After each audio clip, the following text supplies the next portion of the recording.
Entonces, pastor, en el marco del tema de hoy, la pregunta que llega es que si podemos aclarar un poco si somos malos, si somos pecadores, como usted lo ha mencionado a la luz del mensaje laodicense o del mensaje a la Odisea. Entonces, ¿cómo podemos explicar este texto? Si aceptamos a Cristo, luego no deberíamos ser diferentes. Algo así que nosotros podamos entender desde otra perspectiva, porque es un texto, pastor, que siempre se ha sacado para defender algunas posiciones, usted ya las conoce. Así que lo escuchamos, pastor. Ok, perfecto. Solo aclarar, el hecho de que mi internet falle no significa que el programa se acabó, así que no se desesperen, queridos hermanos que están en sintonía con el programa. Pastor, es una pregunta sumamente interesante. Vamos primero a recordar, lo que yo hice fue leer lo que dice la Biblia y lo que dice el Espíritu de Profecía. Quien dijo que nuestras obras no son buenas fue Cristo, no fui yo. Quien dijo que nuestras obras son malas fue Cristo, no fui yo. Quien dijo que la iglesia de la Odisea es una desventurada, pobre, ciega y desnuda, quien dijo eso fue Cristo, no fui yo. Así que el que está diciendo que la condición de su iglesia no es la mejor, es el mismo Jesucristo. Nosotros a veces solemos confundir el ideal con la realidad. Para nadie es un secreto que el ideal de la vida cristiana es permanecer completamente en Jesús. Y el texto es muy claro, el que permanece en Jesús no peca. Pero una persona que precisamente quiere permanecer en Jesús, lo primero que tiene que hacer es arrepentirse. Es el arrepentimiento lo que me pone a mí en contacto permanente con Jesús. Mientras yo esté en una actitud de arrepentimiento, estoy permaneciendo en Él y por lo tanto estaré libre de pecado, no porque no peque, sino porque me habré arrepentido del pecado. Pero de todas formas, nosotros tenemos que aprender a ver la Biblia en su contexto más amplio. Y cuando uno lee el Evangelio de Juan en su contexto más amplio, recordando que Juan estaba precisamente escribiendo y batallando contra un grupo de cristianos gnósticos que habían logrado o sostenían que el cuerpo era bueno, el cuerpo era malo y que el espíritu era bueno y que el ser humano cuando entra en Cristo participa de una especie de unión mística donde el pecado desaparece. Juan está batallando contra ese grupo de personas y en esa batalla Juan no solamente dice eso que usted menciona. Si usted toma el contexto más amplio va a ver que para Juan el pecar del 3:16, en el versículo 8, se presenta no como un acto aislado en la vida del creyente, sino como una práctica. La diferencia entre el creyente y el mundano no es que no pecan, es que ¿cuál de nosotros no peca? ¿Quién puede decir que está sin pecado? Como le dijo Jesús a los fariseos de su tiempo y se lo dice también a los fariseos del siglo XXI. Bueno, si alguno de ustedes se cree libre de pecado, que tire la primera piedra. ¿Quién puede decir eso? No hay justo ni a uno. Pablo dice, todos hemos pecado y todos estamos destituidos de la gloria del Señor. Ahora, la diferencia es que el creyente no peca en un estado de permanente comunión con el pecado. No es una práctica. No es una práctica. Si bien alguno de nosotros puede fallar en cualquier momento, Dios espera que eso no sea una práctica permanente en nosotros. Cuando uno mira la epístola en su marco global, uno se da cuenta lo que dice el versículo 8. El versículo 8 puede parecer contradictorio con lo que dice 1 Juan 3:6. El versículo 8 dice, del capítulo 1, si decimos que no tenemos pecado, nos engañamos a nosotros mismos y la verdad no está en nosotros. Entonces, ¿cuál puede decir que no está en pecado? Entonces, el hecho de estar en Cristo no significa que nosotros no pecamos, no significa eso. Significa que nosotros no estamos viviendo en una práctica permanente de pecado. El pecado, tanto el término hebreo hatat como el término griego que aparece en Juan capítulo 1 y en Juan capítulo 3 es hamartía. La Biblia hace diferencia entre, por ejemplo, un pecado de hamartía o un pecado de rebelión. El creyente ve el pecado como se define hamartía y como se define hatat. Era la persona que le estaba tirando al blanco, y cuando tiraba fallaba. Pero no fue que tiró para fallar, tiró para dar en el blanco. Y en ese proceso de pretender darle al blanco, falló. Entonces, hamartía, el pecado que define a 1 Juan 3:16, no es el pecado de hoy amanecí y hoy decidí que voy a robar, que voy a adulterar. No es ese pecado, es el pecado que yo cometo por error, por una equivocación, por un fallo que no fue planificado. Por eso se dice en el versículo 8 del capítulo 3 que eso es el que lo practica, el que hace del pecado un estilo de vida. Y yo creo que aunque nosotros no somos buenos, como bien dijo Jesús, nosotros no hacemos del pecado un estilo de vida. O sea, no es algo que lo hacemos para disfrutar. El apóstol San Pablo presentó la misma verdad en Filipenses, capítulo 3. Voy a leer ese pasaje, Filipenses capítulo 3, versículo 12. No que lo haya alcanzado, ni que ya sea perfecto, sino que prosigo para hacer aquello por lo cual fuimos llamados. Hermanos, yo mismo no pretendo alcanzarlo, pero una cosa hago, olvidándome lo que queda atrás y extendiéndome a lo que está delante, prosigo a la meta del supremo llamamiento que es en Cristo Jesús. Versículo 15. Así que todos los que somos perfectos, noten.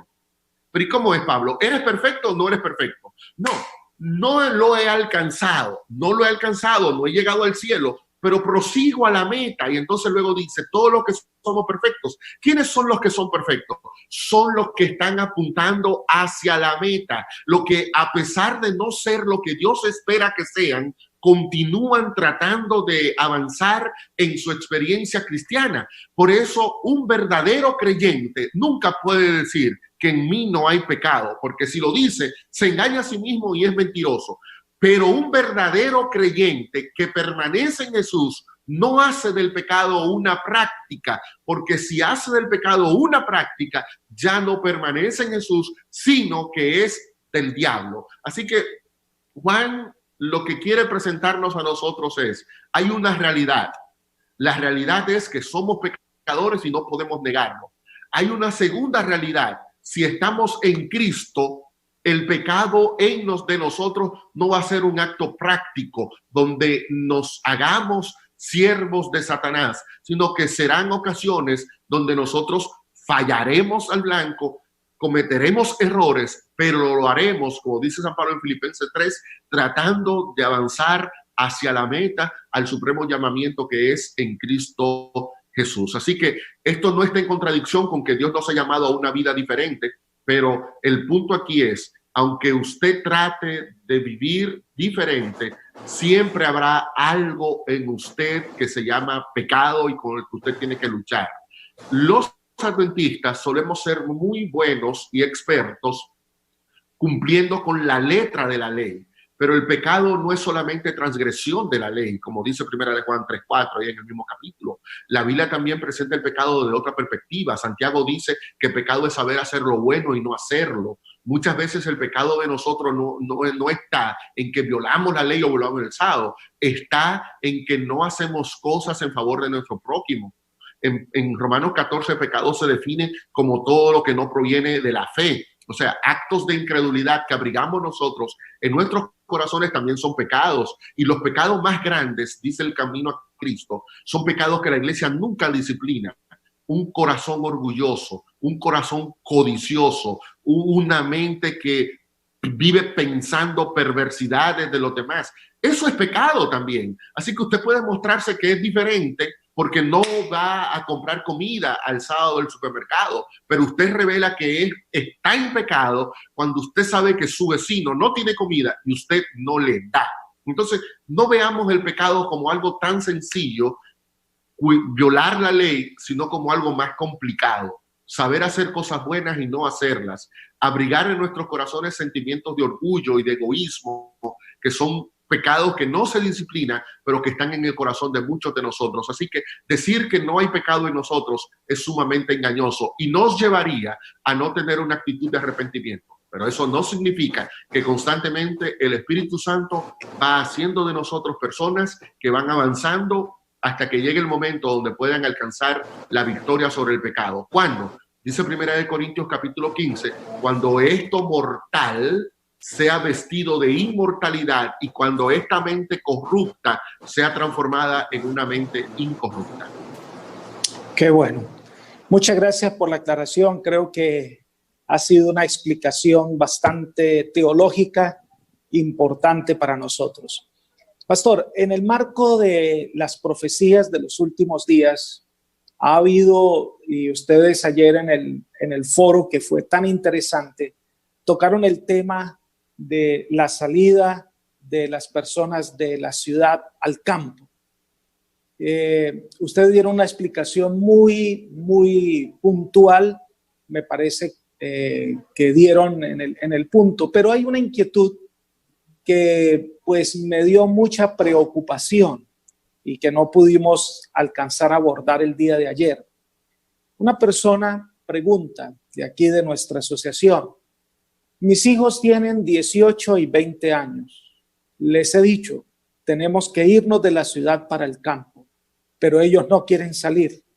¿Debo, por mi salvación, dejarlos y salir yo al campo? Este tema me ha dado a mí muchos problemas en la cuarentena, porque la gente quiere que yo le diga váyase al campo y yo no puedo. Primero, yo no soy el Pepito Grillo de la conciencia de nadie. Yo creo que cada quien tiene que tomar su propia decisión. Segundo, yo no le tengo el más mínimo miedo a estos radicales que hay en medio nuestro, que quieren imponer sus ideas. Yo le voy de frente y le doy duro. Tercero, yo me limito a creer y a decir lo que el espíritu de profecía aconseja. Yo creo que es bastante claro que Elena de White habla de una salida al campo por asuntos de salud, una salida al campo por tratar de vivir una vida más tranquila y una salida al campo porque en el campo hay una mayor posibilidad de desarrollar el carácter cristiano. Yo me he tomado mucho tiempo, muchísimo, tratando de entender qué significa la expresión campo en Elena White y qué significa la expresión ciudad en Elena White. Hace un par de semanas yo incluso di un seminario para los estudiantes de teología en Medellín, en la mañana y en la tarde, a los dos grupos, explicando algunas de las conclusiones que yo he obtenido con respecto a eso. Nosotros tenemos que entender que el profeta, el autor, habla tomando en cuenta su entorno.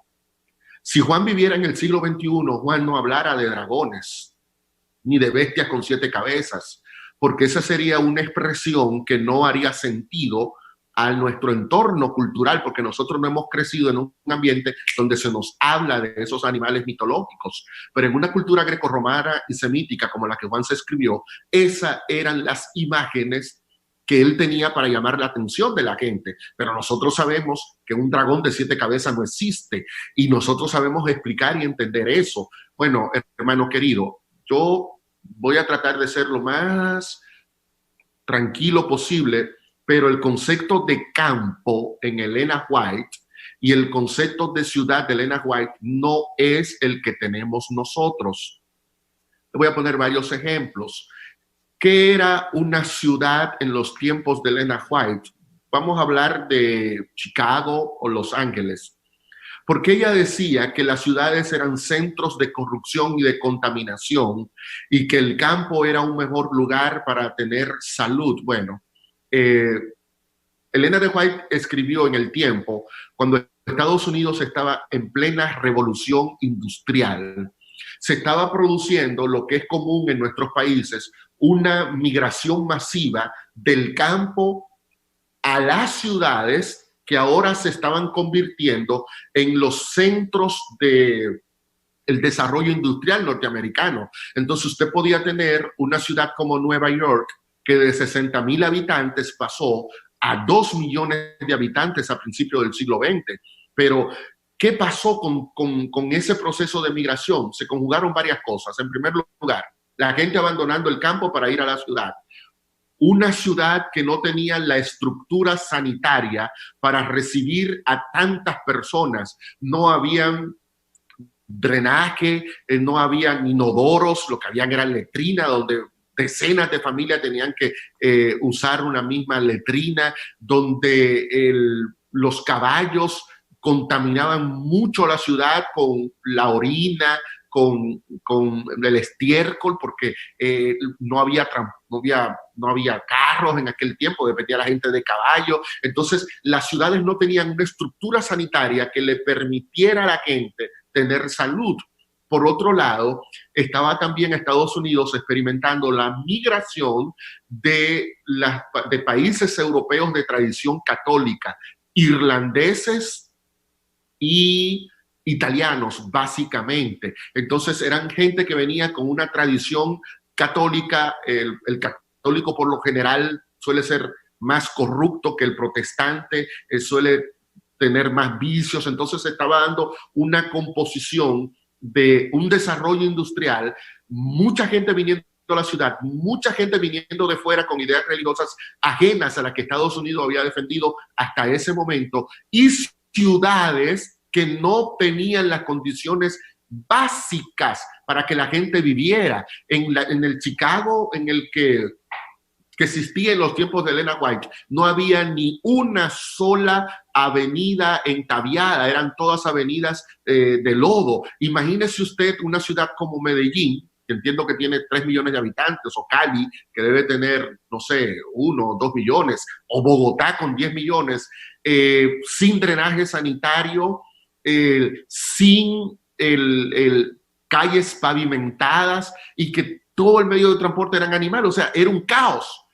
Ir a una ciudad era meterse al desastre. Sin embargo, las zonas rurales no tenían ese problema. Ahora, estoy tratándole de describir cómo eran las ciudades en los tiempos de Elena White, y no me lo estoy inventando yo, solamente basta leer las descripciones de historiadores de su tiempo, y yo tengo varios libros sobre historia del urbanismo de los Estados Unidos. O sea, era la realidad.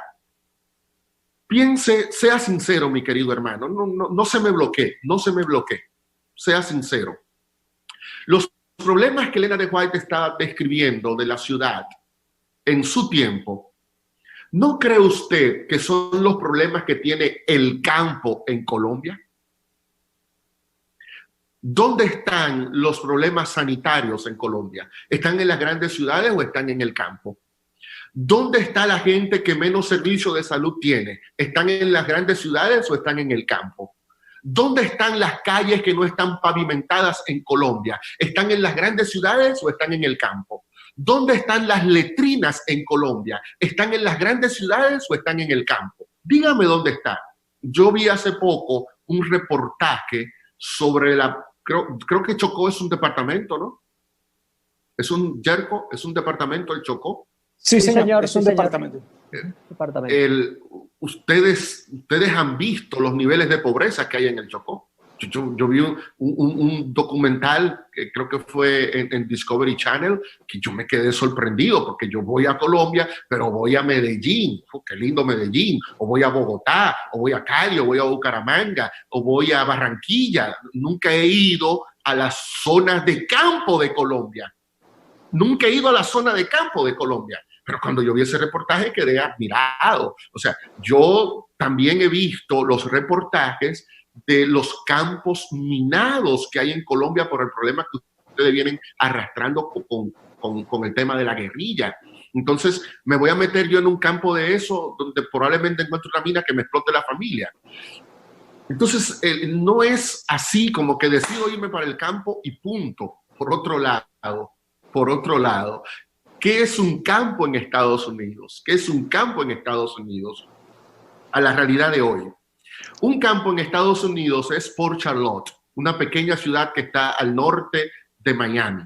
Los de Port Charlotte dicen, vamos a salir de Miami porque en Miami hay 2 o 3 millones de habitantes, vámonos a un lugar más tranquilo, y se van al campo en Port Charlotte. En Port Charlotte, el que está en el campo tiene un buen hospital. En Port Charlotte, el que está en el campo tiene una buena escuela, tiene un colegio comunitario universitario. El que está en Port Charlotte tiene un buen hospital. El que está en Port Charlotte tiene agua potable, tiene buen servicio de internet, tiene buen servicio eléctrico, tiene un servicio de bomberos, tiene un Walmart en la esquina, tiene las mejores cadenas de restaurante alrededor. Eso es un campo en Estados Unidos. Tienen todos los servicios básicos, todos los servicios básicos. Curiosamente, en el tiempo de Elena de White, migrar a la ciudad era migrar a un lugar donde, como las ciudades estaban en desarrollo, no tenían la estructura para recibir a millones de personas, y meterse a la ciudad era meterse al caos. Pero en este momento no es la misma realidad. Eso es por un lado. Por otro lado, voy a tomar una frasecita de la pregunta de la hermana o del hermano, que yo estoy yéndome para mi salvación. ¿Cómo lo digo? En ningún otro hay salvación, porque no hay otro nombre dado, dice Hechos 4, a los hombres mediante el cual podamos ser salvos, que no sea Jesucristo. Romanos 10. Así si con es. tu boca confiesa que Jesucristo es el Señor, serás salvo. Eso Amén. me dice a mí que la Biblia nunca condiciona la salvación a una zona geográfica. Usted no puede irse para el campo porque en el campo está la salvación. Usted me está diciendo entonces que la salvación depende de donde usted esté, y que la salvación no depende de donde esté Cristo. La salvación no depende de donde usted vaya. La salvación depende de su relación con Cristo. Si para usted salvarse, entonces tiene que ir al campo, usted está dándole al campo un valor que no tiene. No tiene poder para salvarte. Si fuera así, yo no conozco bien Colombia, pero yo sé de lugares en Dominicano, de zonas rurales en Dominicana. Yo fui pastor en una zona rural de Dominicana. Cada vez que ellos me oyen diciendo esto se enojan cuando yo le digo. Yo fui pastor en una zona rural, ahora no voy a mencionar el nombre, de Dominicana, y en esa zona, donde quiera hay un bar, en un campo, que a mí me gusta muchísimo. Y mi familia disfrutamos muchísimo el tiempo en el que estuvimos en ese lugarcito. Donde quiera, en cualquier esquina de calle, hay una zona de expendio de bebida, de cerveza, de alcohol. En cualquier esquina de la callecita de ese pueblo. Entonces, y una música de bachata y reggaetón por donde quiera que usted pase. Y es una zona rural, significa que el que está ahí se va a salvar más fácil que el que está en Santo Domingo. Es que la salvación no puede estar condicionada al lugar donde yo estoy. Que el campo puede tener una vida más tranquila y eso le permite a usted leer más y estudiar más, probablemente.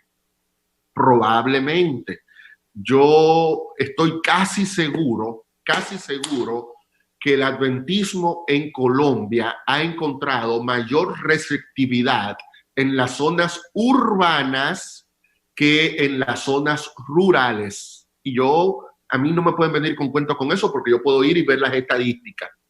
No creo que en Cali, que tiene zonas rurales, haya un lugar, la Asociación del Pacífico, la Asociación de Cali, donde el pastor Aicado es presidente, que haya un lugar que tenga más adventistas que la ciudad de Cali. Pastor Aicado, ¿me puede ayudar con eso? Así es, pastor. Cali se concentra la mayor cantidad de adventistas. Y no solamente porque hay mayor gente, es que son más receptivos, curiosamente. Suelen ser más receptivos. Hay lugares, cuando Marlon me llevó el otro día a donde está el campamento, allá en Cachimpay, hay un pedacito donde no hay presencia adventista. No es que no hay iglesia, es que no hay presencia adventista. Un pueblito lindo, el pueblito. Tiene hasta calles de la época colombiana. Zipacón. Zipacón, exactamente. Ahí no hay presencia adventista, pero hay una iglesia católica de las más antiguas que hay en la zona. Métase ahí a Zipacón. Esto es una zona rural. ¿Y por qué esos que están en una zona rural no son más receptibles al evangelio? Entonces, no podemos, el punto aquí es no podemos vincular la salvación con el lugar donde yo estoy. Tercero, Elena de White dice claramente que la señal para nosotros abandonar las grandes ciudades es la ley dominical. Yo he escuchado a algunos que dicen, no, porque no es abandonar, que es huir, y que hay una diferencia entre huir, abandonar y un montón de tonterías. Es la señal. Pero yo le voy a poner a ustedes un ejemplo bíblico. Si Jerusalén fue condenada por Jesús, ¿por qué los discípulos no abandonaron Jerusalén? Una ciudad corrupta, impía y mala. Lucas 19 dice que cuando ellos vieran a Jerusalén rodeada de ejército, Lucas 21, comprendé que ha llegado el tiempo de huir de la ciudad y los que estén en Judea no entren y váyanse a los montes. Sin embargo, a pesar de Jesús haber dicho eso, nosotros encontramos a la iglesia primitiva en Jerusalén, trabajando en Jerusalén. Encontramos que establecieron lo que sería la asociación general, ¿no? Donde estaba Pedro, Jacobo y Juan, los líderes en Jerusalén. Y vemos a Pablo que dedicó 10 años de su ministerio. Eso se suele leer rápido en las cartas de Pablo, pero 10 años de su ministerio dedicó Pablo para recoger una ofrenda. Esa ofrenda que en 1 Corintios 16 se habla que tenía que apartarse cada día de la semana. 10 años duró Pablo recogiendo esa ofrenda. Y Pablo habla de esa ofrenda en Romanos, habla de esa ofrenda en 1 Corintios, en 2 Corintios, en Gálatas, en Filipenses. Y por esa ofrenda arriesgó su vida para ir a llevarla a Jerusalén. Hombre, Pablo, pero si Cristo dijo que esa ciudad era corrupta y que estaba condenada a la destrucción, ¿por qué tú estás tan preocupado por los que viven en Jerusalén? ¿Por qué los discípulos se quedaron en Jerusalén? Y no fue hasta que vieron a Jerusalén rodeada de ejércitos en el año 66, cuando los cristianos abandonaron la ciudad. Mientras esa señal no se dio, estuvieron ahí predicando. Entonces, hay un grupo de nosotros que tiene que asumir el compromiso de predicar en las ciudades. Entonces, no todos podemos irnos porque hay una tarea que realizar en las ciudades. Yéndome al caso concreto de lo que la hermana pregunta, bueno, yo no sé cuándo es la mayoría de edad en Colombia. ¿Es a los 18 años? Sí, señor, a los 18 años. Eso significa entonces, eso significa entonces que esos dos jovencitos están legalmente en la capacidad de tomar sus propias decisiones, pero yo creo que ese es un tema que la familia tiene que dialogar. A mí me exacerba mucho el tema del campo, porque yo conocí un predicador que vivía en Estados Unidos. De paso, los grandes predicadores de la huida del campo están en Estados Unidos. Ninguno está metido en la sierra colombiana, ninguno. Ninguno está metido en los Andes colombianos. Todos están desde Estados Unidos diciéndonos a nosotros, váyanse para el campo, váyanse para el campo, váyanse para el campo. Y los tontos de nuestros países son los que le hacen caso y se meten en lugares inhóspitos. Pero bueno, en 96, 98, llegó un predicador a mi iglesia que venía de Estados Unidos y comenzó a hablar que había que irse a la ciudad, que había que irse a la ciudad. Y familias tomaron niños pequeños y se fueron al campo. Una vez en el 2015, yo me encontré con una persona que me dijo, yo bajaba de tener un seminario, un muchacho de mi tiempo contemporáneo conmigo, que emigró. Entonces él me dijo, wow, Vladimir, cuando yo te vi dando ese seminario a ti ahí, me sentí tan bien, pero al mismo tiempo me sentí mal. Yo le pregunté, ¿qué pasó? Dice, no, la iglesia me arruinó la vida. Y yo, ¿cómo que la iglesia te arruinó la vida? Sí, la iglesia a mí me arruinó la vida. No, pero ¿cómo va a ser? No, porque la iglesia me dijo a mí que en el año 2000 ya el mundo se iba a acabar y que la familia tenían que irse a los lugares solitarios. A mí me llevaron, yo no estudié, yo no me hice profesional, me metieron para allá, para ese campo y se me arruinó la vida. Entonces yo tuve que explicarle a ese muchacho, no fue la iglesia, no fue la iglesia. Fue una persona imprudente que vino con un mensaje que no es el que la iglesia da. Y entonces a veces padres en un acto de arrebato le masacran el futuro a sus hijos porque le quitan la posibilidad de estudiar, de ir a la universidad, de conseguir un buen trabajo, porque se engancharon con la idea de que hay que irse al campo. Yo creo que es una decisión que la familia tiene que analizar y que el padre no solamente tiene que pensar en él, tiene que ver también el cuadro completo, de ver qué es lo mejor para sus hijos en el contexto de la sociedad en la que nosotros vivimos, que no es la misma en la que vivía Elena White. No podemos, en nombre de Cristo, malograrle el éxito terrenal a nuestros jóvenes. Muchos lo hemos hecho y miren por dónde vamos y no sabemos cuánto tiempo más vamos a estar en esta tierra. Impedir que nuestros muchachos se preparen, que tengan acceso a una educación y a una profesión es un acto de incredulidad que nosotros cometemos creyendo que Jesús viene pronto. No podemos limitar la preparación terrenal creyendo en que Jesús viene pronto. Tenemos que hacer las dos cosas, estar preparados hoy, pero al mismo tiempo dejar que nuestros muchachos se desarrollen y estudien. Entonces, yo le diría a ese papá, órele mucho a Dios, analice bien la situación con su hijo, con sus hijos. Si al final usted entiende que no hay vuelta atrás, que usted debe tomar esa decisión, y ellos, como personas adultas, deciden, pues nosotros nos quedamos en la ciudad para continuar desarrollando nuestras vidas, usted como padre tiene que entender eso y apoyarlo, pero traten de orar y estudiar juntos, pero no podemos vincular decisiones personales con decisiones eclesiásticas. Una cosa es mi decisión de irme al campo como individuo. Yo quisiera, hay unos lugares lindísimos en Dominicana que a mí me gustaría estar ahí todo el tiempo, pero yo tengo 3 hijos, tengo que mantenerlo, tengo que darle comida. No, es que Elena de White dijo que usted sembraba su víver en el campo y con eso comía. Elena de White dijo eso. Pregúntele a ella si ella lo hizo. Pregúntele a Elena de White si Elena lo hizo. Elena de White no era tan tonta como muchos de sus lectores. Cuando Elena de White se muda de Battle Creek al norte de San Francisco, busquen en internet la casa de Elena White, vaya y véala ahí en el norte de San Francisco, a ver si era un ranchito lleno de ratones y cucarachas. No, hermana White calculó bien su movimiento, se fue al norte de San Francisco con una buena casa, pero no vengan con el cuento que era que ella comía de ahí. Están los textos donde ella vendía. No era que ella de ahí comía, ella de ahí vendía, y hubo un momento donde se le dañó la cosecha, creo que era ay, ¿cómo le llaman ustedes? Es como el blueberry, pero usted le llaman mora, ¿no? Al blueberry, pero el rojo, el raspberry, sí, qué sé yo. Una de esas frutas ahí, mora, sí. Se le dañó la cosecha, se le dañó, y entonces tuvo ella que buscar dinero prestado para arreglar ese desastre que le provocó el mal tiempo, de retomar la cosecha. Y a veces ellos, como hacen los campesinos, ¿no? Toman dinero prestado y van a pagar con la cosecha, pero si se le daña la cosecha, entonces se le da un problema. La hermana White vivió eso, ahí están los textos. Entonces no era que ella, yo tengo aquí un terrenito donde yo siembro un plátano para comérmelo, era un terreno donde lo que ella sembraba lo vendía y de ahí vivía. Por otro lado, Elena de White se va al norte de San Francisco, cuando viene de Australia, y a escribir, que se dedica a escribir, y vivía de sus royalties. No era que ella estaba ahí esperando, es que Elías, el Señor dice que a Elías le llevó la comida. Elena de White no estaba esperando eso, estaba escribiendo libros y recibiendo dinero por los libros que escribía. Y murió cuando murió en 1915, trabajando en proyectos de libros. O sea, no fue la típica adventista, es que Cristo viene, no voy a escribir más nada, ¿no? Un montón de proyectos dejó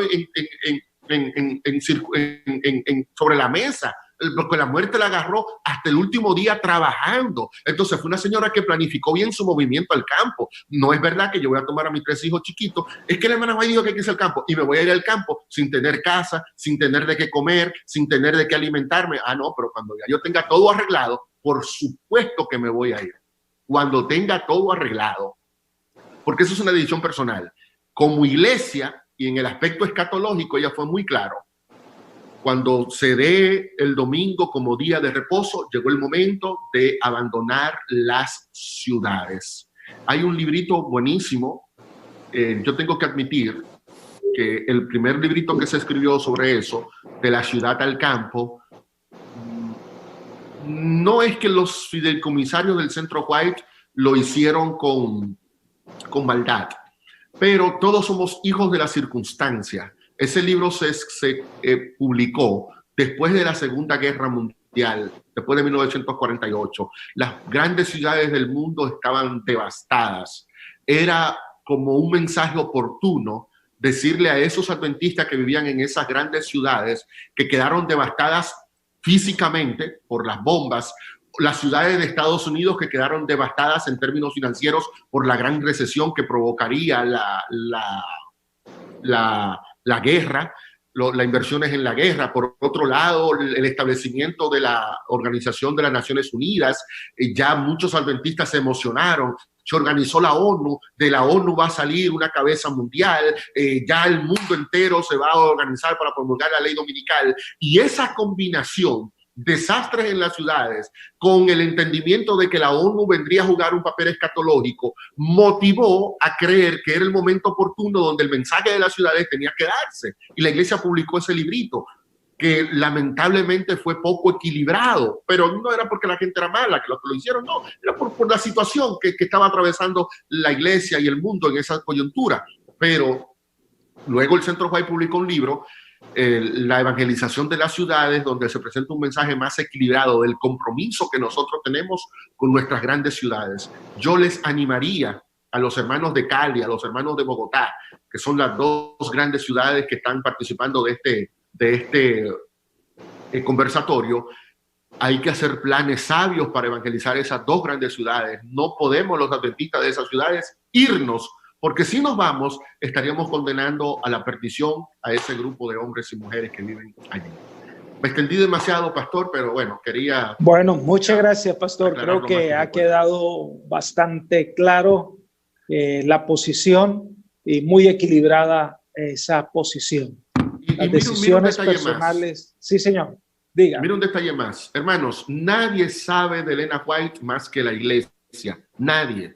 No importa a Tim, que estaba ahí anoche. Tim no sabe más que Elena White que la iglesia. Nunca. Ni que el pastor tal, ni fulano de tal, ni yo que tengo que estar lidiando con Elena White todos los días en la editorial. Nosotros no sabemos más que la iglesia. Y usted nunca va a oír a la iglesia diciendo, hermanos, váyanse al campo, todos, váyanse al campo. Nunca va a oír a la iglesia dando un mensaje así. Crea la iglesia, porque la iglesia sí conoce bien lo que dijo Elena White. Está bien, pastor. Gracias. Hay una pregunta con respecto a Elena de White que quisiera compartirle. Bueno, dos preguntas. La primera es, ¿cómo hacemos cuando leemos un texto de Elena de White para conocer el contexto en que se escribió y no caer en la equivocación de interpretarlo de manera equivocada? Ya. Fíjese, pastor Ricardo, que curiosamente nosotros hemos podido hacer eso con la Biblia, pero con Elena de White se nos hace muy, muy difícil. Yo creo que tiene más que ver con un prejuicio que con otra cosa. Ella escribió en mente, carácter y personalidad, que cuando nosotros vamos a estudiar la Biblia necesitamos buena teología y sentido común. Déjenme ponerles un ejemplito de eso.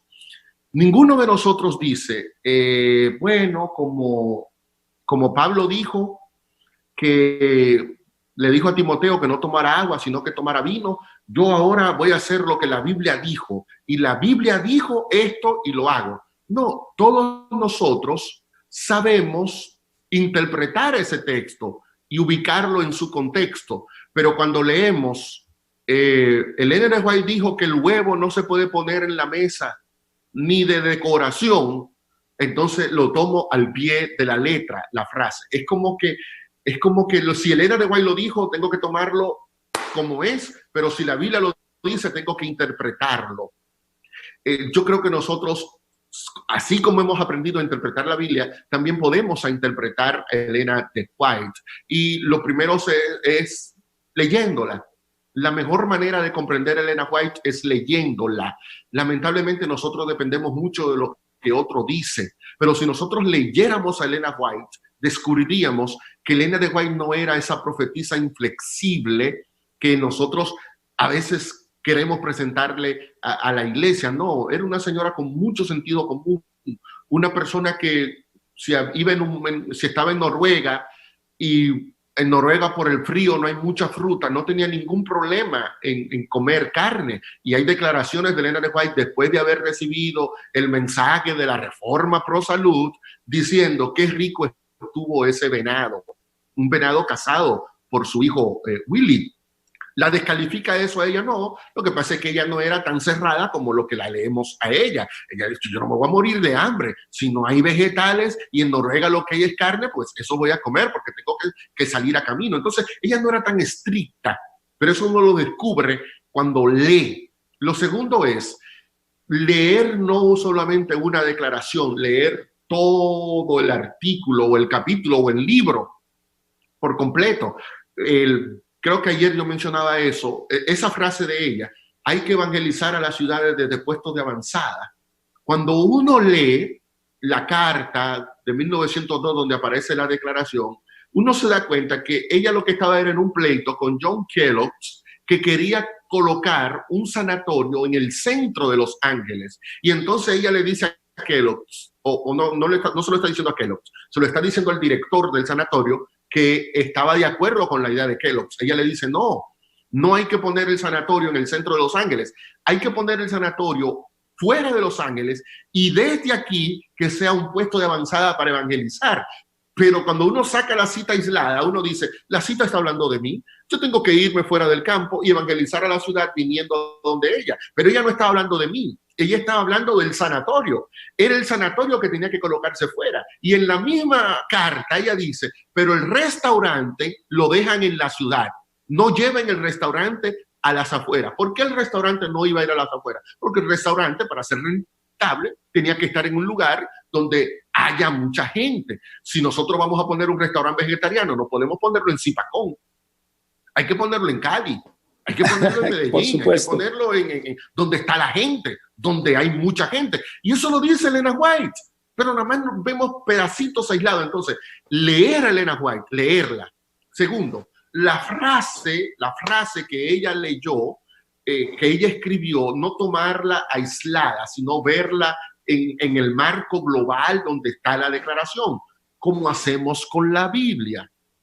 Tercero, nuestra casa publicadora ha publicado varios libros que pueden ayudarnos. Tenemos un libro titulado El Mundo de Elena White, donde nos da una idea del entorno social, político, religioso de la época de ella.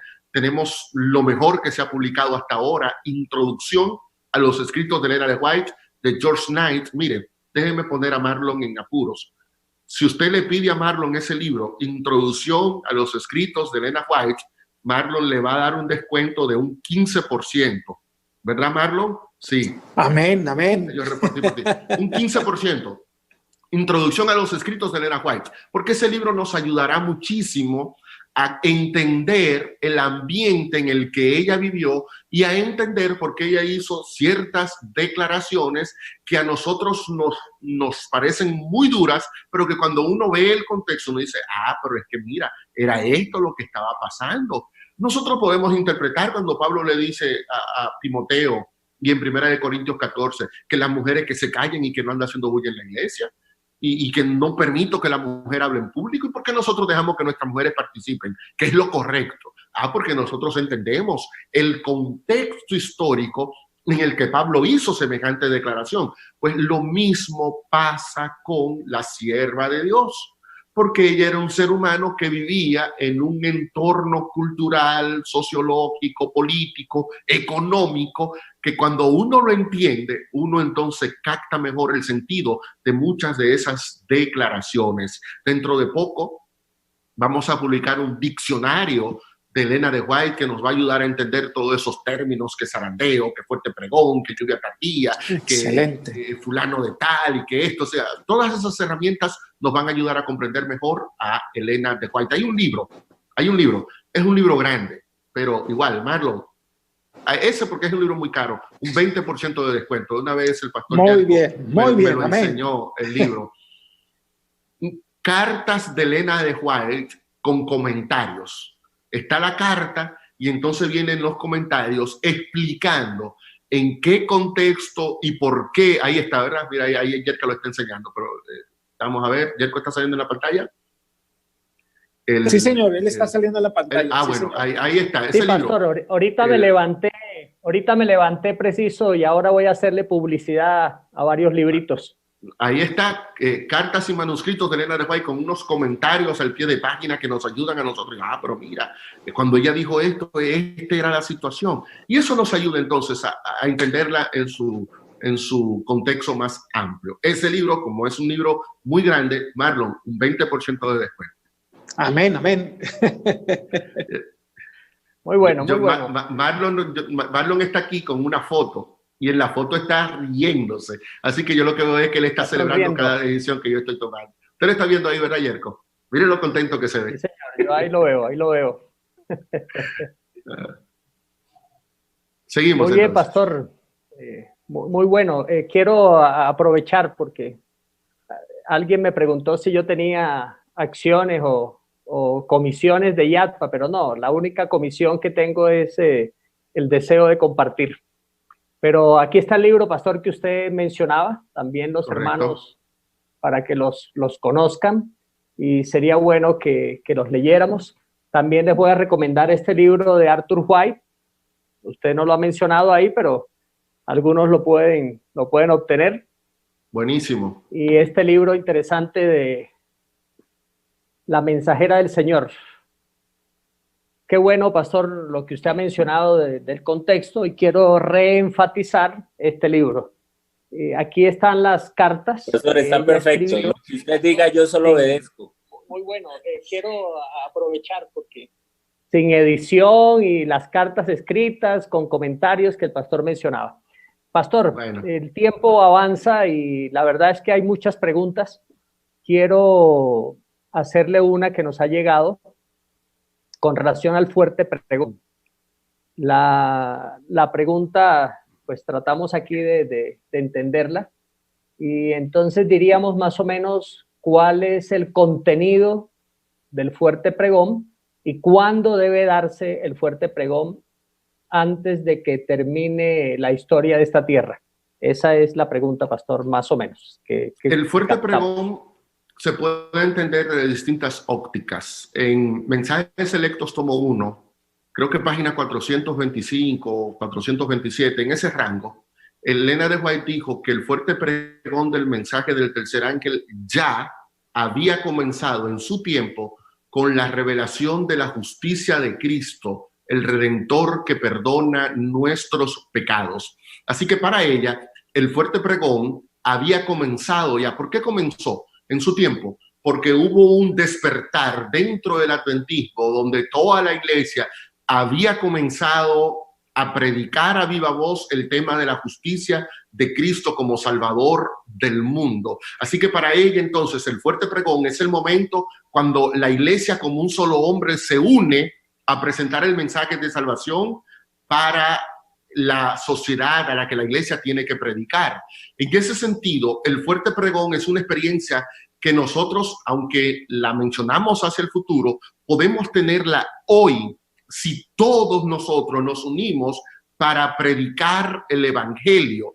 Pero todos estamos conscientes, y ella lo va a explicar en Evento de los Últimos Días, que el fuerte pregón del cual se menciona en Apocalipsis 18 con el cuarto ángel que clamó a gran voz, es un mensaje que de manera muy especial se dará en los últimos momentos de la historia humana. Y un mensaje, por supuesto, que va a llevar el evangelio eterno, y en ese contexto en el que se esté predicando va a ocupar un papel predominante el tema del mensaje del tercer ángel de no adorar ni a la bestia y no recibir su marca. ¿Por qué? Porque en ese momento, cuando el domingo ya sea impuesto como día de reposo, entonces nosotros tendremos que asumir el valor de salir a proclamar el verdadero mensaje, que es el sábado, y para que la gente pueda tomar la decisión. Por eso la advertencia: si alguno adora a la bestia o recibe su marca, es decir, la gente tendrá la posibilidad de decidir: o acepto la marca de la bestia, o acepto el sello de Dios, o acepto el domingo como día de reposo, o acepto el sábado. O sea, la gente va a estar a la expectativa, y ese mensaje tendrá que darse a gran voz, porque se dará en un momento donde habrá mucha oposición contra el pueblo del Señor. Curiosamente, en el Ministerio de Publicaciones, Elena de White explica que ese ángel poderoso que alumbró la tierra con gran luz fueron nuestras publicaciones. Lo que indica que para Elena de White, ese fuerte pregón que se dará en el tiempo del fin no solamente será protagonizado por una iglesia que predicará el mensaje, jugará un papel muy especial nuestros libros y revistas. ¿Por qué? Porque nuestros libros y revistas se quedarán predicando en los lugares donde nosotros, a raíz de la persecución que se comenzará después de la ley dominical, tendremos que abandonar los sitios donde estemos. Puede ser Zipacón, como puede ser Medellín o Bogotá o Cali, cualquier ciudad grande, lo que sea. O sea, va a venir ese momento donde tendremos que abandonar nuestra comodidad, pero nuestros libros, nuestras publicaciones seguirán predicando.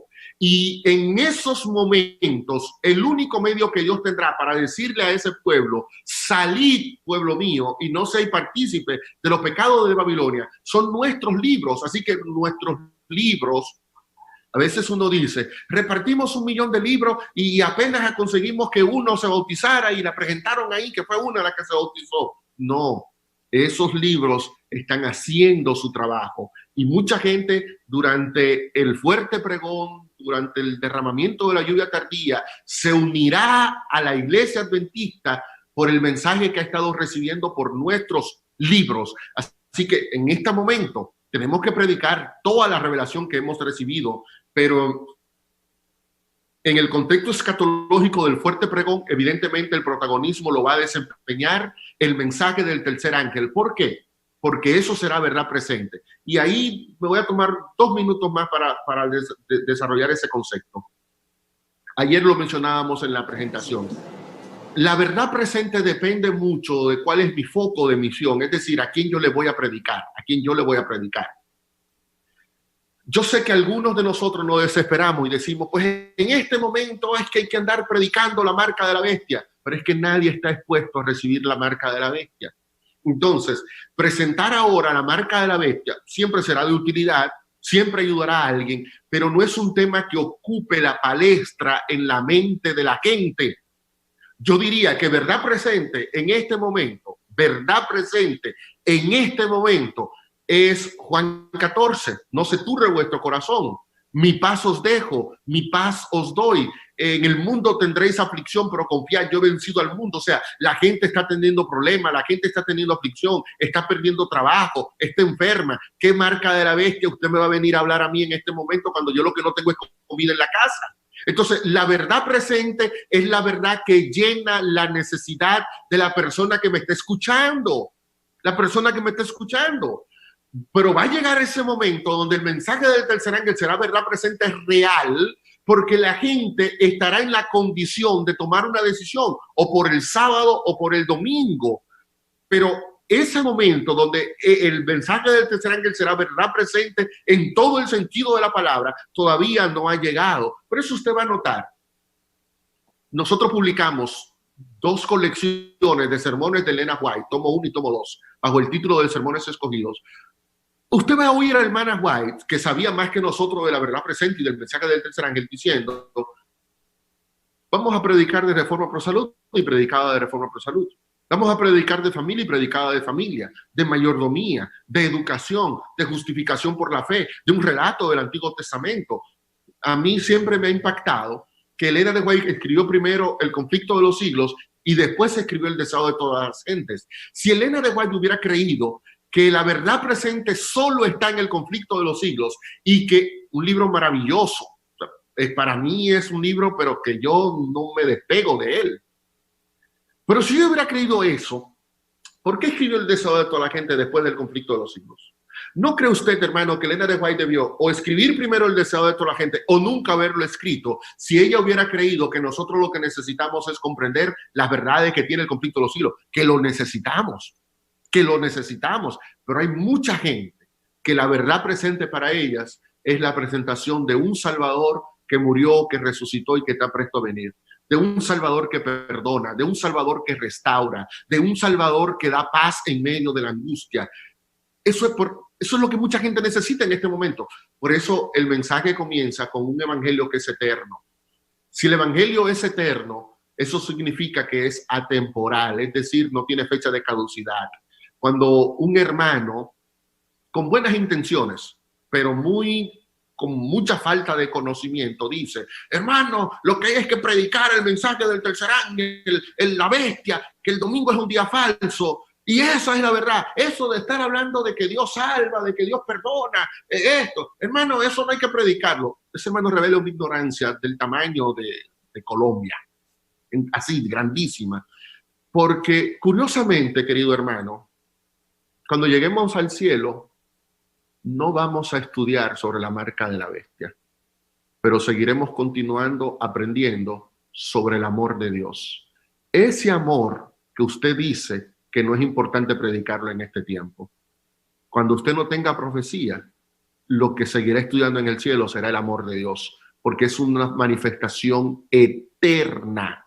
Por lo tanto, ese evangelio eterno siempre estará presente, aún en cuando nosotros tengamos que andar diciendo que la marca de la bestia anda por ahí. Eso habrá que darlo en un contexto del amor de Dios. Así que el mensaje del fuerte pregón escatológico, nosotros podemos ahora levantarnos y comenzar a darlo, pero el fuerte pregón de manera escatológica, evidentemente, el tema del sábado y el domingo y de la marca de la bestia ocupará la primacía en la predicación adventista de ese momento, que es una realidad distinta a la que estamos viviendo en esta ocasión. Muchas gracias, pastor. Bueno, todos estos temas generan incomodidad en algunos que quieren que uno les diga lo que ellos quieren oír, pero la verdad es así y la verdad es directa y debemos aprender que la iglesia y sus verdades son claras y que algunas cosas tenemos que reaprender otra vez. Una pregunta muy fácil, doctor. Me preguntan, muchos dicen que hay que prepararse espiritualmente como si Cristo viniera mañana y material como si demorara muchos años. ¿Hay alguna cita de Elena de White al respecto? Yo no recuerdo, más que Elena de White, es una declaración que se le atribuye a Lutero, que Lutero decía: yo estoy preparado como si Cristo viniera hoy, o como si no viniera, y materialmente como si no viniera nunca. Pero aunque no hay una cita en Elena de White, la vida de Elena de White sería más poderosa que una cita, y era lo que hablaba al principio. Elena de White se preparó materialmente para enfrentar los desafíos que conlleva vivir en esta tierra. Y Elena de White, cuando muere, por ejemplo, ella murió y estaba trabajando en el libro que se titula Profetas y Reyes.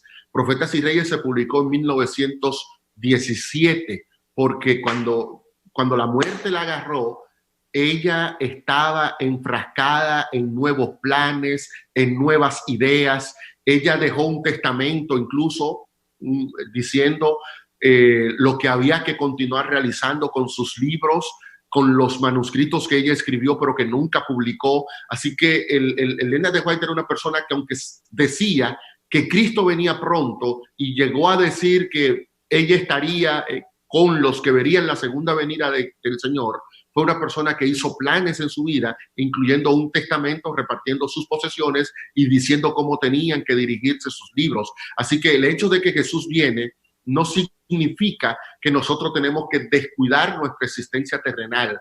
Me impacta también muchísimo la declaración de Pablo cuando le escribe a Timoteo. Ya sabe que lo van a matar, ya sabe que le van a cortar la cabeza, y entonces le dice a Timoteo: pero tráeme los libros y el capote.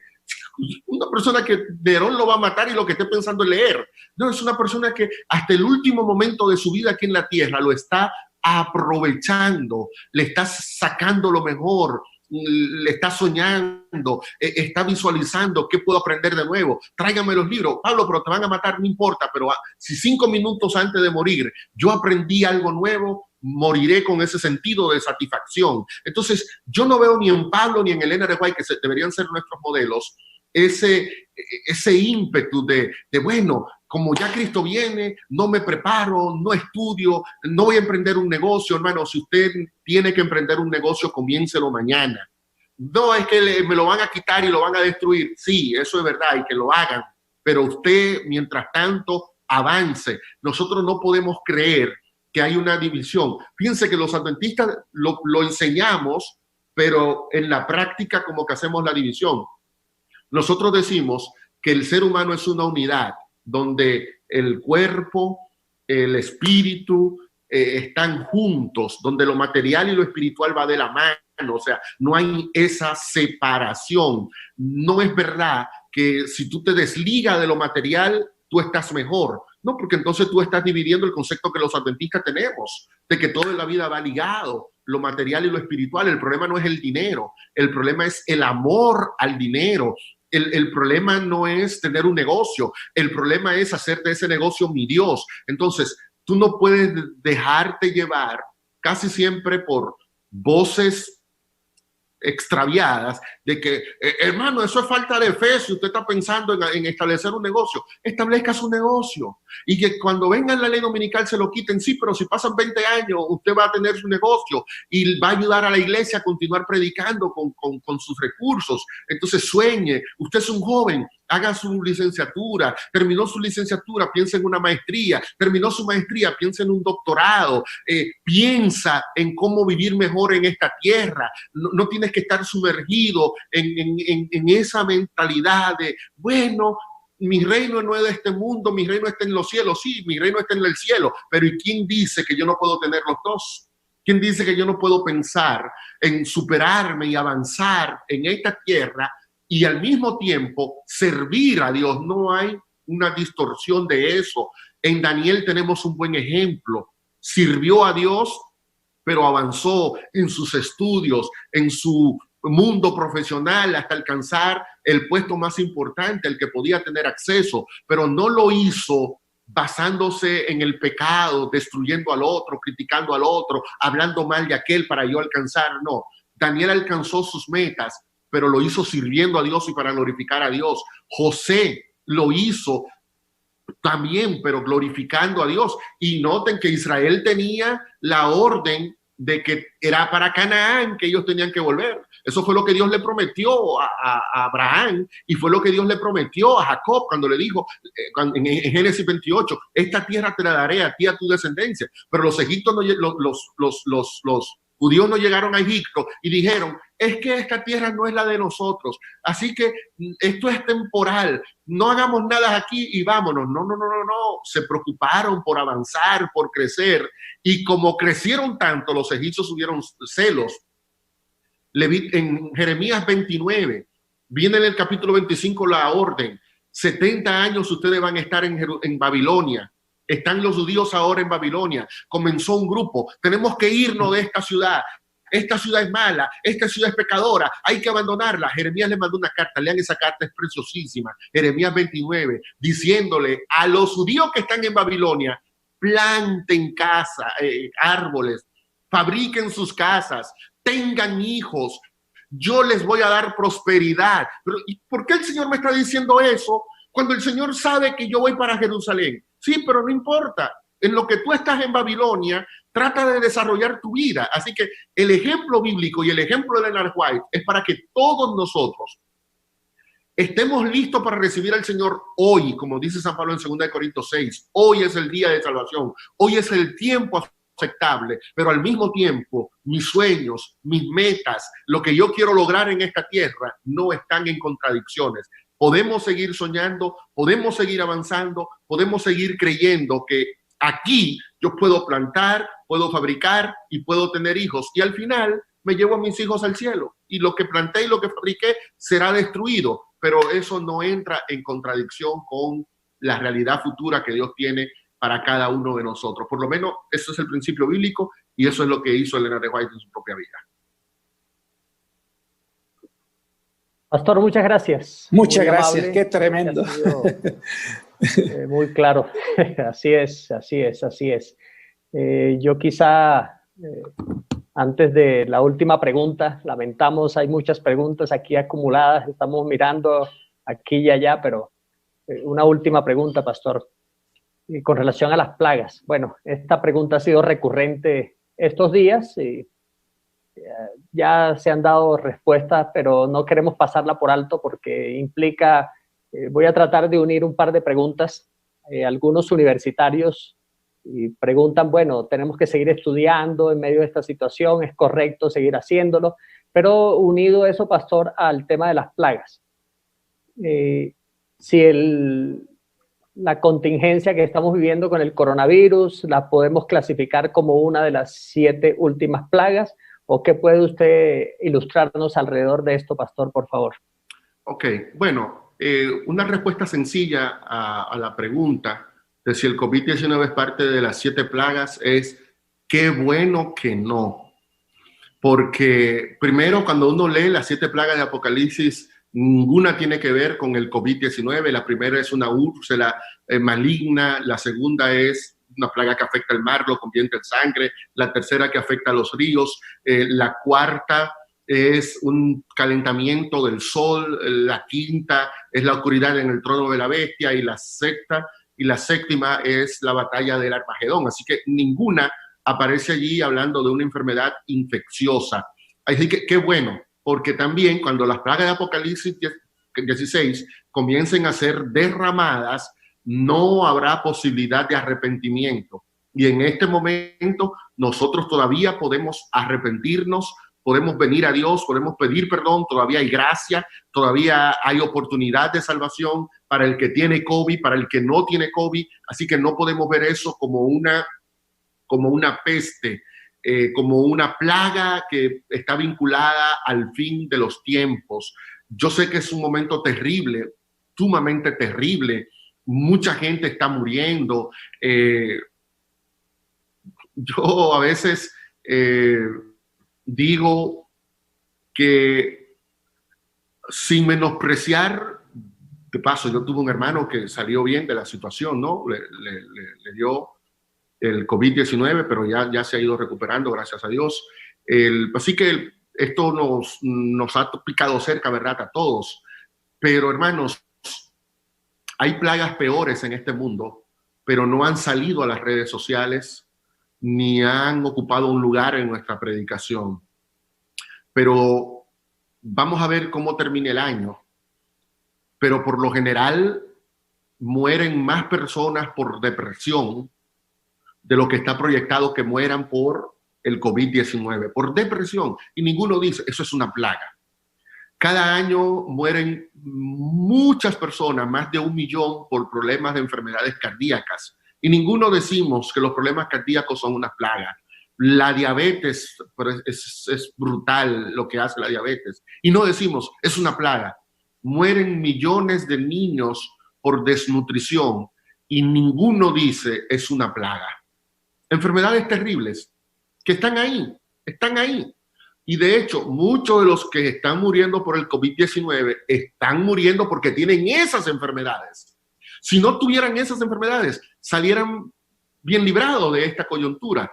Son enfermedades muy terribles, y no la hemos visto como plaga. ¿Sabe por qué no la hemos visto como plaga? Porque no han afectado la normalidad de nuestra vida. Y como esto vino y alteró mi normalidad, digo, wow, es una plaga. Pero si se mueren 10,000 por un ataque al corazón y a mí no me afecta, no me impacta, ya, eso no es nada, que se sigan muriendo. Que no comen porque no tienen comida. Que se mueran porque yo tengo mi comida. Pero como el COVID-19 afectó mi normalidad, afectó mi trabajo, afectó mi relación con los amigos, afectó mi vida social. Entonces, wow, es una plaga, qué maldición, qué desgracia, el apocalipsis, Cristo viene. Es terrible lo que estamos viviendo, pero hay cosas mucho más terribles y que nosotros hemos guardado silencio, que la hemos callado, y probablemente pudimos haberle dado una solución con el mensaje de nuestra reforma pro salud bien dado, equilibrado, no desorganizado como lo predican algunos, siguiendo el concepto de la reforma pro salud, que son 8 remedios naturales. Probablemente muchos de los que sufren del corazón no sufrirían del corazón. Muchos de los que tienen diabetes no tendrían diabetes. Muchos de los que tienen problemas de tensión y de esas enfermedades que nosotros las vemos como normales, nos libraríamos de ella quizás siguiendo con lo que Dios nos ha enseñado en su palabra, siguiendo los principios bíblicos que Dios nos ha establecido. Pero como eso no nos afecta, eso no lo vemos como una señal profética o como una plaga. Pero no, ni el corazón es una plaga del tiempo del fin, pero tampoco el COVID-19 es una plaga vinculada a los tiempos finales, a la luz de Apocalipsis y a la luz de lo que dice Elena de White. usted podrá pensar. Pero Elena de White dice que en el fin del tiempo Satanás dañaría el aire y crearía nuevas enfermedades. Sí, efectivamente, Elena de White menciona eso en El conflicto de los siglos, pero cuando usted lee bien la declaración se va a dar cuenta que Satanás hace eso para justificar que las desgracias que están ocurriendo en el mundo han sido provocadas por los observadores del sábado y que por lo tanto esas enfermedades son ellos los que lo provocan, tenemos que irnos contra ellos. Pero le hago una pregunta: ¿cuál de nosotros está siendo perseguido por el COVID-19 y se nos está acusando que nosotros somos los culpables de que el COVID-19 esté afectando a la gente? ¿Verdad que ninguno? Entonces no me compare eso con lo que Elena de White habla de que serán las pestes y enfermedades que Satanás provocaría en el tiempo del fin para culparnos a nosotros y suscitar el odio y la persecución contra el movimiento adventista. Yo quisiera que podamos quedar con esto, con este mensaje en nuestra mente. Apocalipsis 22, 17. La palabra de Dios dice: el espíritu y la esposa dicen ven. Y el que oye, diga ven. Y el que tiene sed, venga. Y el que quiere, tome gratuitamente del agua de la vida. Dios nos está haciendo un llamado a nosotros. El espíritu y la esposa dicen ven. Si los miembros de las iglesias de estos 4 campos que han estado participando durante esta media semana han oído, entonces el versículo 17, la segunda parte dice: si tú oíste, el que oye diga ven. Entonces necesitamos hacer 2 cosas, mis queridos hermanos. Necesitamos oír la voz del Espíritu de Dios hablándonos. En un tiempo donde hay tanta gente hablando, donde hay tantas informaciones en YouTube, donde hay tanto en Google, donde hay tantos libros, donde hay tantos sermones, tantos live, tanta gente tratando de explicarnos los eventos finales, Apocalipsis termina diciendo: oye al Espíritu Santo. El Espíritu es el que te dice ven. Prestemos oídos entonces a la palabra de Dios.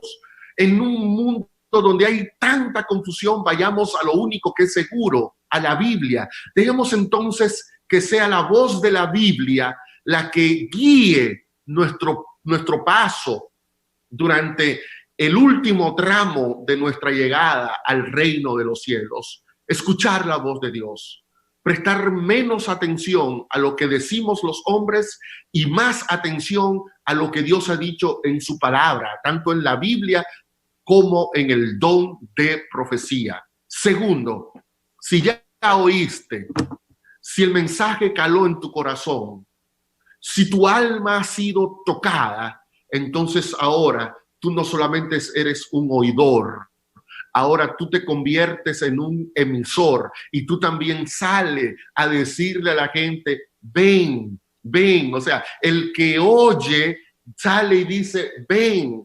Yo he oído la voz del Espíritu y estoy dispuesto a viajar hacia el cielo, pero al oírlo no quiero irme solo. Te hago a ti la invitación. Ven, acompáñame. Tú tienes familias, tú tienes amigos, tú tienes vecinos. No estés pensando en evangelizar a África y la ventana 1040 y que los chinos, no. A tu familia les has dicho ven, a tu familia les has dicho ven, a tus hermanos les ha dicho ven, a tus vecinos les ha dicho ven, ven, pero ese ven es para invitarlos a beber gratuitamente del agua de la vida. No tenemos un mensaje que se compra, no tenemos un mensaje que podemos adquirirlo haciendo algo. Tenemos un mensaje que es de gracia, gratis, que llega a la vida de la gente. Vamos a presentar entonces un mensaje sin condición. Un mensaje que, así como Dios me invitó a mí gratuitamente a aceptarlo a Él y a tomar del agua de la vida, también debe llegar a esas personas.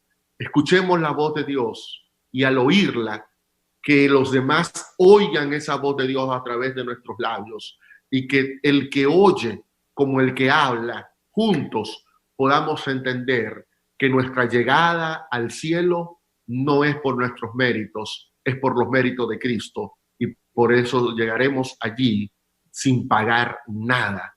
Llegaremos allí gratuitamente porque la salvación se ha puesto a nuestro alcance gratis. Que Dios nos ayude entonces a oír esa voz, que Dios nos ayude a proclamar esa voz y que Dios nos ayude para que todos juntos podamos llegar a ese momento maravilloso donde tomaremos del agua de la vida y la muerte desaparecerá para siempre. Que el Señor les lleve con bien y les cuide. Amén.